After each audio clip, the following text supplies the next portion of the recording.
in AD 632, Egypt, Palestine, Syria, Asia Minor, North Africa, Spain, France, Italy, and the islands of Sicily, Sardinia, and Corsica were all Christian territories.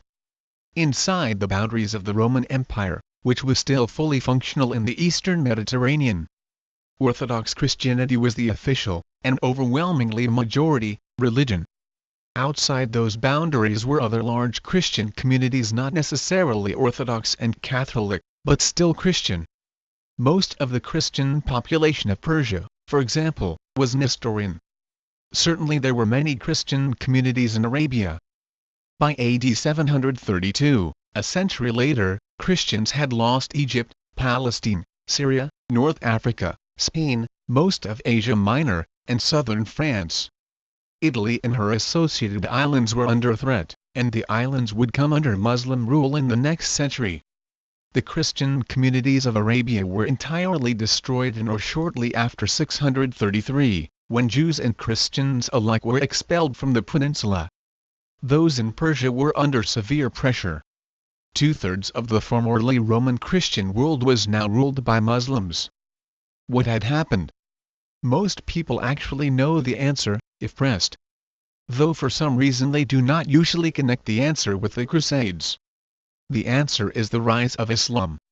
Every one of the listed regions was taken, within the space of 100 years, from Christian control by violence, in the course of military campaigns deliberately designed to expand Muslim territory at the expense of Islam's neighbors.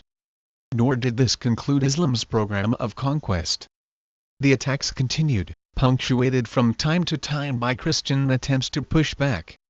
Charlemagne blocked the Muslim advance in far western Europe in about AD 800, but Islamic forces simply shifted their focus, and began to island hop across from North Africa toward Italy and the French coast, attacking the Italian mainland by 837. A confused struggle for control of southern and central Italy continued for the rest of the 9th century and into the 10th.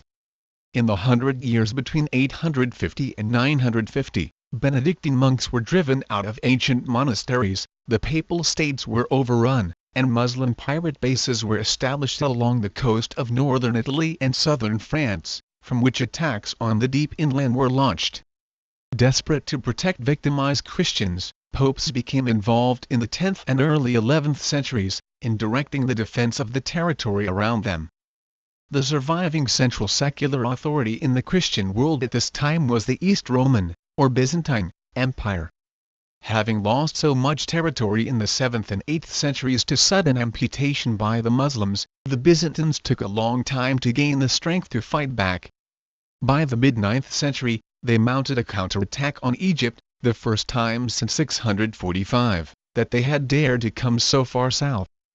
Between the 940s and the 970s, the Byzantines made great progress in recovering lost territories.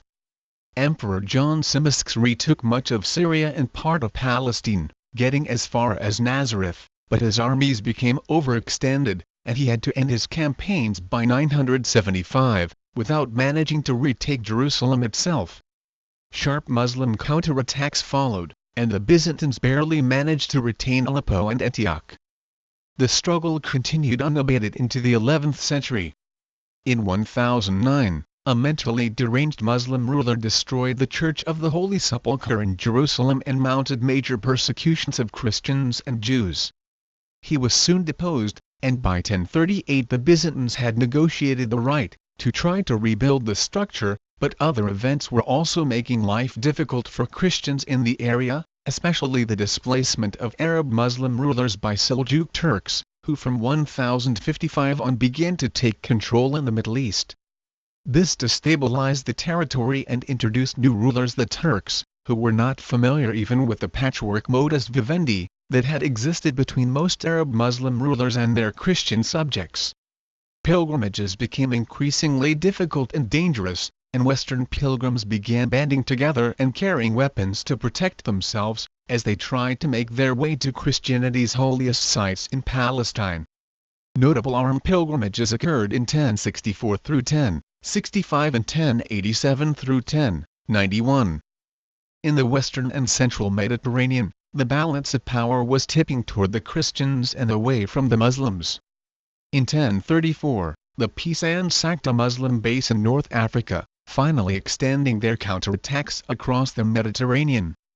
They also mounted counterattacks against Sicily in 1062 through 1063. In 1087, a large-scale allied Italian force sacked Mahdia, in present-day Tunisia, in a campaign jointly sponsored by Pope Victor III and the Countess of Tuscany. Clearly the Italian Christians were gaining the upper hand. But while Christian power in the western and central Mediterranean was growing, it was in trouble in the east. The rise of the Muslim Turks had shifted the weight of military power against the Byzantines, who lost considerable ground again in the 1060s. Attempting to head off further incursions in Far Eastern Asia Minor in 1071, the Byzantines suffered a devastating defeat at Turkish hands in the Battle of Manzikert. As a result of the battle, the Christians lost control of almost all of Asia Minor, with its agricultural resources and military recruiting grounds, and a Muslim sultan set up a capital in Nicaea, site of the creation of the Nicene Creed in AD 325 and a scant 125 miles from Constantinople. Desperate, the Byzantines sent appeals for help westward, directing these appeals primarily at the person they saw as the chief Western authority, the Pope, who, as we have seen, had already been directing Christian resistance to Muslim attacks. In the early 1070s, the Pope was Gregory VII, and he immediately began plans to lead an expedition to the Byzantines' aid. He became enmeshed in conflict with the German emperors, however what historians call the investiture controversy, and was ultimately unable to offer meaningful help.